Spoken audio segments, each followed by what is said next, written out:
Just how big will Avengers Secret Wars be? I mean, right off the bat, we all have to look at it and go, well, it's gotta be bigger than Avengers Endgame, because if it's not, then you literally failed Secret Wars. But hey, Mark Ruffalo is here to tease that, yeah, it's gonna be pretty big.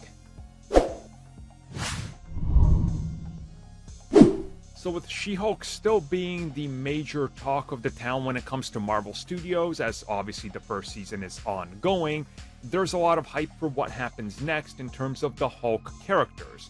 Recently, Mark Ruffalo was speaking with ET, and he was asked about his involvement with Avengers The Kang Dynasty and Avengers Secret Wars. And one thing that they brought up was the last time they talked with Kevin Feige, asking him about the size and scope of Endgame and how big is it and can it possibly compare to Avengers Endgame.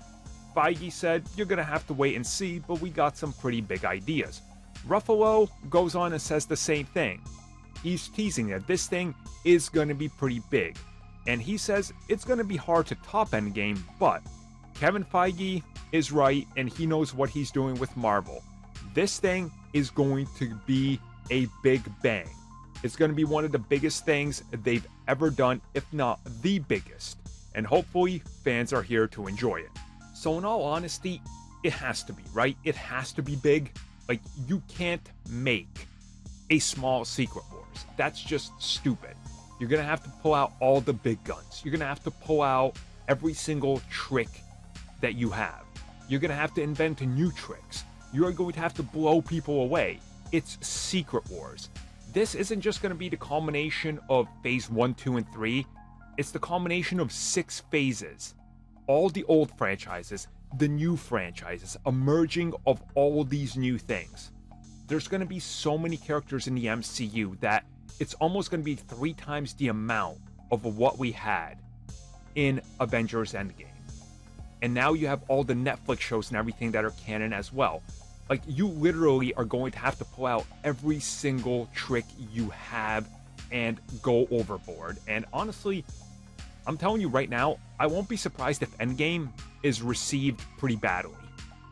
I don't know why, but I feel like you're going to have to do so much and glorify the cameos that this could be like a film that people are like, man, this is just all cameos and events, and it's overboard. The size of it is just glorified, celebration of the MCU. But that's what it has to be, because that's Secret Wars, and I'm okay with it. And certainly, Ruffalo teasing that Kevin knows they have to go big or go home, I think reinforces that idea that this is going to be one of those things where you're not going in for just, oh, the story's good. No, you're going in because you're like, okay, the trailer showed me the Red Hulk controlling his own version of the Hulkbuster, while Daredevil is riding on top of the Hulkbuster with a giant cannon. This cannon was given to him by War Machine, who now also has the bottom half of him as a tank, and Frank Castle is in the Punisher War Machine armor, while Iron Fist is soaring through the sky because he was thrown by Ant-Man. Like, it has to be so ridiculously stupid that you can't take your eyes off of it. So I'm hyped.